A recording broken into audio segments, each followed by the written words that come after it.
네, 안녕하세요. 법무법인 대한중앙 한병철 변호사입니다. 오늘은 아주 흥미로운 사건 하나를 가지고 왔습니다. 아내의 불륜 사실을 알게 된 공무원이 배신감에 문자 몇 통을 보냈다가 형사 기소유예에 이어 품위유지 의무 위반으로 징계 위기에 처한 사건인데요. 과연 이분은 어떤 선택을 해야 할까요? 이게 뭐야? 가정을 팠다면 책임 반드시 져야 할 거야. 배신감에 휘둘린 A씨는 상대방에게 분노의 문자를 보냅니다. 하지만 돌아온 건 사과가 아니라 협박, 스토킹 혐의가 적힌 고소장이었죠.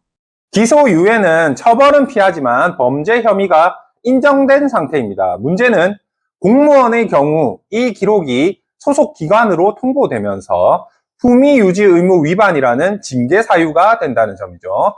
즉, 형사 절차는 끝났지만 이제 징계라는 더 큰 파도를 맞게 된 겁니다. 이제 A씨는 두 가지 길 앞에 섰습니다. 기소유예를 취소하기 위해 헌법소원을 제기할 것인가 아니면 징계위원회에서 선처를 구할 것인가.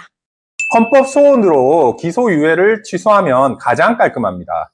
징계 사유 자체가 사라지게 되니까요. 하지만 문제는 성공 가능성이 극히 낮다는 겁니다. 헌재는 검사의 재량을 존중하는 경향이 강해서 인용률이 매우 낮습니다. 사실상 하늘의 별 따기죠. 현실적으로는 징계 절차에서 선처를 구하는 게 가장 합리적입니다.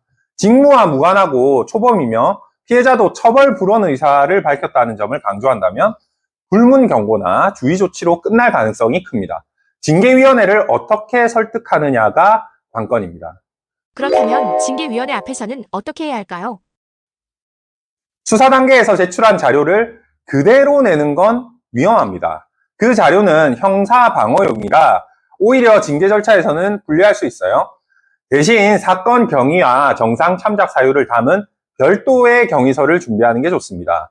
중요한 건 스토리텔링입니다. 제 감정을 절제하지 못한 점 깊이 반성합니다. 다시는 이런 일이 없을 것을 약속드립니다. 즉, 한순간의 감정적 대응이었고 다시는 반복되지 않을 것이라는 메시지를 분명하게 전달하는 거죠. 정리하자면 기소유예 취소를 위한 헌법소원은 이론적으로는 가능하지만 현실적으로는 매우 어렵습니다.